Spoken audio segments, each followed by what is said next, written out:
So today I want to talk about my time in prison after my father and I got in a fight.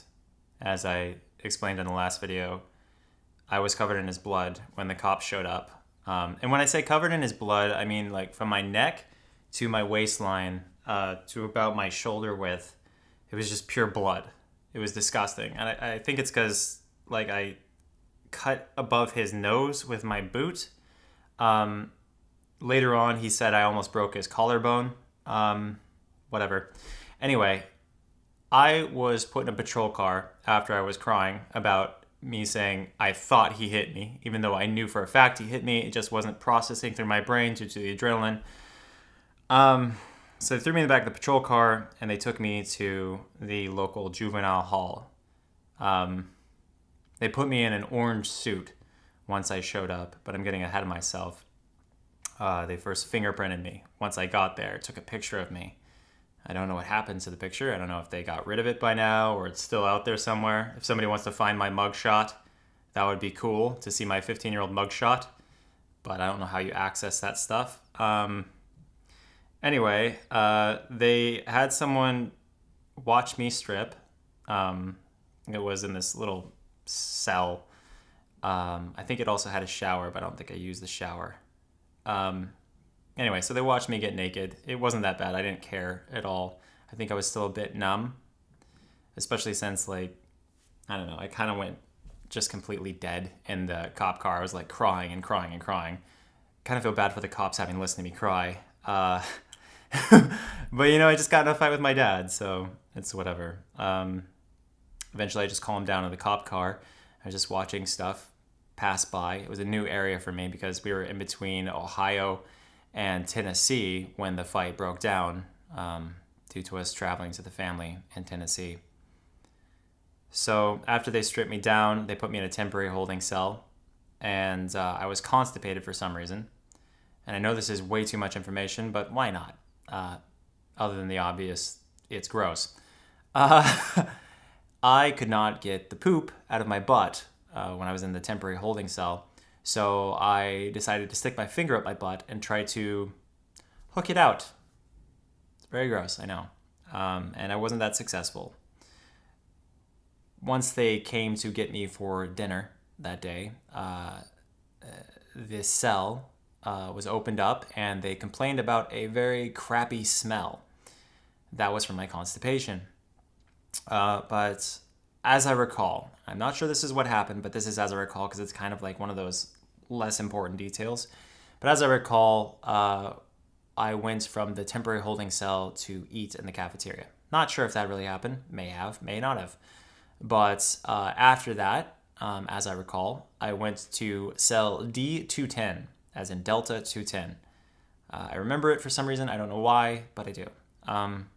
So I went and I sat in the cell, and gradually over time, maybe because the cell was alone, no one else was with me, I felt better.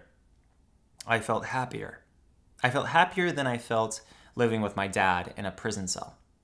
And I know that's bizarre, right? I loved being alone. I loved being in that confinement, in that quiet room by myself. A lot of the time when I was in juvenile hall, I would do push-ups and sit-ups, and I would literally stand up, and I feel this is silly for me to do this, but I want to do it, so I'm going to do it. This is what I did. How I didn't get raped in prison, I don't know. But I did this, and I would hum tunes while dancing around. I would just do this, like, a lot throughout the time I was there. And it was really fun for me, and I was laughing, and I was enjoying my life by myself, without a parent to tell me what to do, because again, I was 15, without any real unwritten rules, getting yelled at for things I didn't know were wrong, etc. It's very obvious in prison what you can and can't do, or juvenile hall, whatever you want to call it. But anyway, there was a point where I actually hung out with people in the cafeteria, or not in the cafeteria, but in the hangout room, I guess. They had books, and I remember what their hand sanitizer smelled like for some reason in the general hangout area. But it was just that one big room that I ever saw us hanging out in. And then they would send us back to our cells. Sometimes they would bring us a meal to our cell. Sometimes they would have us go to the cafeteria. The only time I actually experienced any hostility was when somebody called me an effing pussy or something like that, because I was like standing in line and they just wanted to insult me. One of the most disturbing experiences I had while I was there was a mother who worked there who decided that it was appropriate to bring her own son there as a punishment. I guess instead of daycare, she'd throw her own kid in a cell.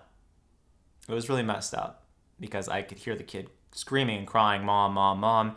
And the kid wouldn't calm down, so they pulled him out of his cell and put him in a restraining chair, like where they tied his hands down, tied his legs down, his chest down, and the kid was just losing their mind. Kind of reminds me of like a pig that knew they were going to die in a slaughterhouse. Like that's how desperate the screams were of this child.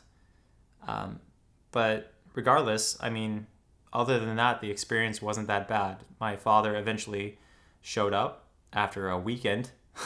I guess he waited the entire weekend to decide to get me out of there.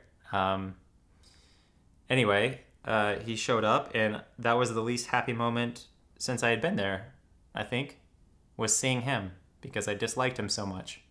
I disliked his wife, obviously, very much. So I went in front of a judge, and I told them that I wasn't even read my rights. I told them that I remembered what actually happened between my father and I. Because I had a lot of time to think about it. And they did not care about anything I had to say. Not at all. She just rolled her eyes at me, and they released me the same day. My mom also flew out before I was released that same day with my aunt, and my mom was very concerned about me. She was very angry at my dad for letting this happen. And my mom, from that point on, battled to get custody for me back. But it was really heartwarming that my aunt and my mom flew all the way across the country to check on me. She was the go-to person when I was in trouble. Because for most people, when everyone else hates you, your mother seems to be the one person you can always count on to be there for you, regardless of whatever's going on. Anyway, that's the story of the time I was in prison. From Friday to, I think, Monday or Sunday night, something like that. No, it was Monday. They didn't have courts on the weekend, so that's why it's Monday. Thank you for watching.